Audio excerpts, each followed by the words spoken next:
जब ते राम ब्याही घर आए, जब ते राम ब्याही घर आए, जब ते राम ब्याही घर आए, जब ते राम ब्याही घर आए, नित नव मंगल मोद बधाए, नित नव मंगल मोद बधाए, भुवन चारि दस भूधर भारी, भुवन चारि दस भूधर भारी, सुकृत मेघ बरषहि सुख बारी, सुकृत मेघ बरषहि सुख बारी, जब ते राम ब्याही घर आए, जब ते राम ब्याही घर आए।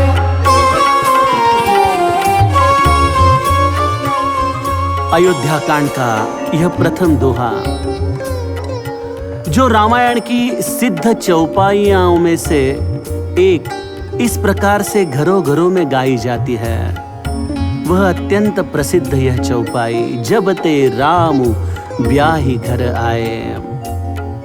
प्रभु रामचंद्र जानकी के साथ विवाह कर अयोध्या आकर अपना निवास करते हैं और जहां प्रत्यक्ष परमात्मा हो, जहां उनकी निज शक्ति हो, समस्त रिद्धि सिद्धियों को अयोध्या में ही निवास करना अनिवार्य है। गोस्वामी जी कहते हैं, प्रभु रामचंद्र और जानकी के इस विवाह के पश्चात अयोध्या में हर दिन नित नव मंगल मोद बधाए, हर दिन आनंद की परिसीमा अभिनंदन अयोध्या में प्रतिपल होने लगा है। 14 भुवनों में से समस्त पुण्य मेघ बनकर अयोध्या पर सुखरूप जल का वर्षाव कर रहे हैं। और जो बड़भागी अयोध्यावासी थे, जो प्रभु रामचंद्र और जानकी के इस कृपा छत्र में अयोध्या में निवास कर रहे थे, उन सभी को एक ही अनुभव आ रहा था।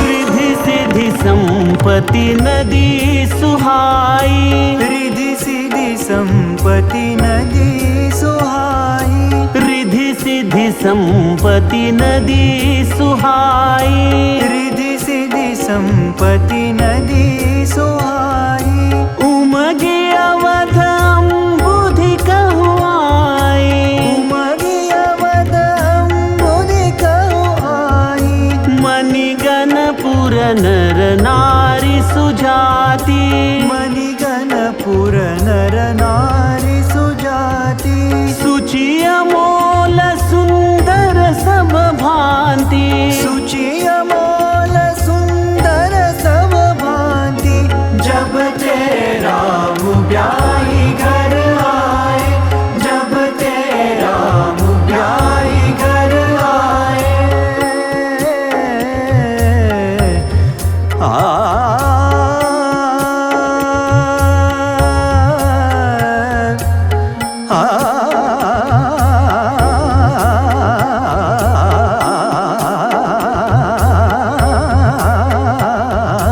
जब ते राम ब्याही घर आए।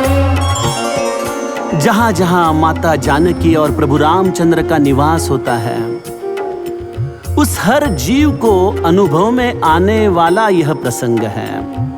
यह केवल कोई त्रेता युग में है, अयोध्या में होने वाली घटना नहीं है। जिसने जिसने इस कलयुग में भी प्रभु रामचंद्र के चरणों का सहारा लिया है, माता जानकी का आशीर्वाद प्राप्त किया है, उनके जीवन में भी उन्हें यही अनुभव होता है। रिद्धि सिद्धि रूपी संपत्ति की सुंदर सरिताएं बह बहकर उनके जीवन में प्रवाहित होती है। अनंत प्रकार के रत्नों का समूह आपको स्वाभाविक रूप से प्राप्त होता है। ऐसी पवित्र, अमूल्य, सुंदर अवस्था प्रभु रामचंद्र और माता जानकी के आश्रय से हम इस कलियुग में भी अनुभव कर सकते हैं। लेकिन जीव का स्वभाव कैसा है? वो कहेगा कितना जाप होने से कितना बैंक बैलेंस बढ़ेगा, क्या करना पड़ेगा जिससे रत्नों का समूह प्राप्त होगा। संत इसका बहुत सुंदर उत्तर देते हैं। मैं याद करूं साकेतवासी डोंगरे महाराज जी को, जिन्होंने इस सिद्ध चौपाई का नित्य गायन किया।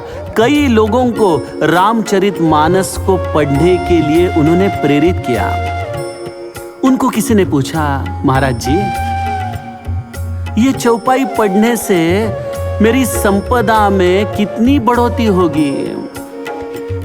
तो डोंगरे महाराज जी ने मुस्कुराकर बहुत सुंदर जवाब दिया, आपकी संपदा कितनी बढ़ेगी ये तो नहीं कह सकता, लेकिन हां इतना जरूर मानस के आधार पर कहूंगा कि आपको किसी चीज की कभी कमी महसूस नहीं होगी। और जिसके जीवन में किसी चीज की कमी नहीं है, उसे और संपदा की प्राप्ति की इच्छा तो क्यों हो? हमारा भगवत भजन ऐसा बढ़े कि जीवन इस प्रभु रामचंद्र और जानकी के निवास के कारण सुख रूप हो जाए, आनंद रूप हो जाए। गोस्वामी जी कहते हैं,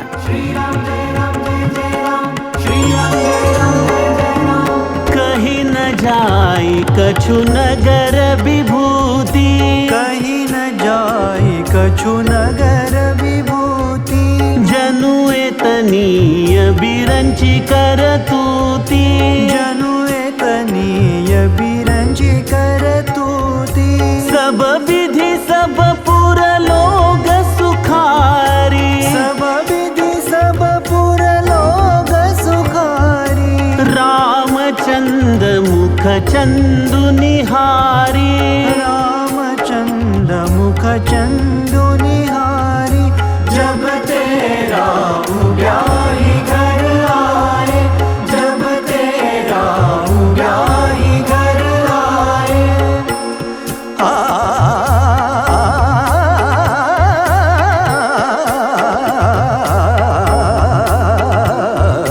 जब तेरा उग्याही घर आए। देखिए, जीवन में संपदा अगर सुख देती तो शायद इस दुनिया के पाश्चिमात्य देश सबसे सुखी होते। लेकिन हम देखते हैं कि केवल जीवन में संपदा हमें सुख नहीं दे सकती।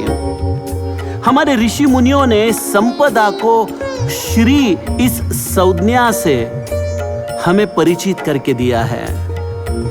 श्री के अंतर्गत एक विभाग है मनुष्य को प्राप्त होने वाली संपदा। लेकिन उस संपदा को अगर श्री का अधिष्ठान ना हो तो यह संपदा ही हमारे जीवन में कई बार जहर बन जाती है।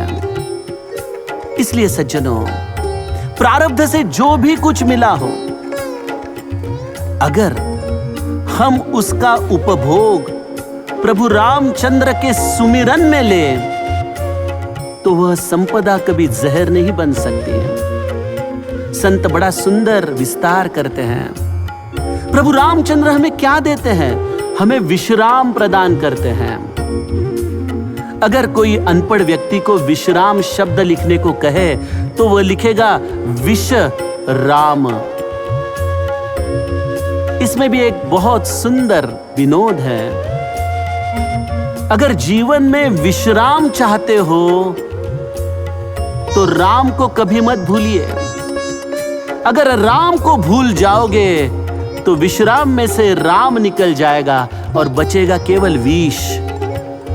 इसलिए अगर हम जीवन में विश्राम प्राप्त करना चाहते हैं तो अयोध्या वासियों की तरह एक ही चीज करें, रामचंद्र मुख चंदु निहारी। निरंतर अपने राम को, अपने आत्मा राम को, अपने गुरु ने दिए हुए नाम को याद करते रहिए।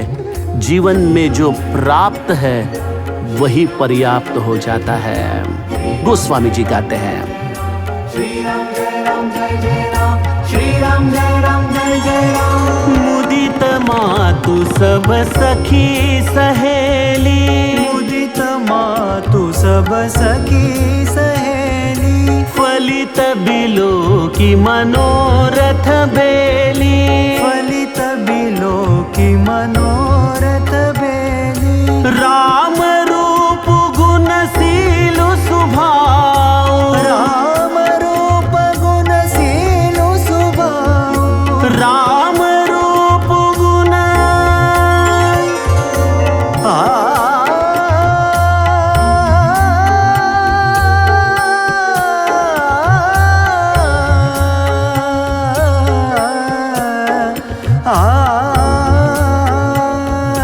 राम रूप गुणशील स्वभाव। प्रमुदित होई देखी सुनि राउ, प्रमुदित होई देखी सुनि राम। जब तेरा ब्याही घर आए, जब तेरा ब्याही घर आए। गोस्वामी जी संपदा का, श्री का कितना सुंदर अर्थ हमें बताते हैं। देखिए, संपदा है लेकिन संस्कार नहीं है, संस्कार है लेकिन शील नहीं है, और शील है लेकिन स्वभाव नहीं है। मनुष्य जीवन की यह कोई भी न्यूनता हमारे लिए असमाधान का कारण बन जाता है। रामायण का पाठ करना, राम नाम का जाप करना, इसका एक सीधा अर्थ है प्रभु रामचंद्र को अपने जीवन में उतारना। लोग कहते हैं यह तो कलयुग है, त्रेता युग का राम इस युग में क्या काम का। नहीं सज्जनों, आप अगर स्वयं राम बनना चाहे तो कलयुग रूपी रावण आपके सामने ठहर नहीं सकता। लोग कहते हैं रामराज कब आएगा, राम का राज्य कब आएगा। जरूरी है राम के चरित्र को आपके जीवन में उतारना, राम के गुण, राम का स्वभाव, राम का शील, इन सभी चीजों का निरंतर चिंतन करते रहना। इस तरह से जगत गुरु तुकाराम महाराज कहते हैं कि ऐसा सुपुत्र जिसे प्राप्त होता है उसकी माता पिता धन्य हो जाते हैं। तो सज्जनों, राम सीता की यह भक्ति एक समग्र जीवन जीने का शास्त्र है। वह आपके जीवन में समृद्धि देगी, आपके जीवन में समाधान देगी और आपके जीवन को रामचरित्र से परिपूर्ण कर देगी। इसलिए गोस्वामी जी निरंतर अयोध्या वासियों के दृष्टि से इस राम जानकी को निहारते हैं।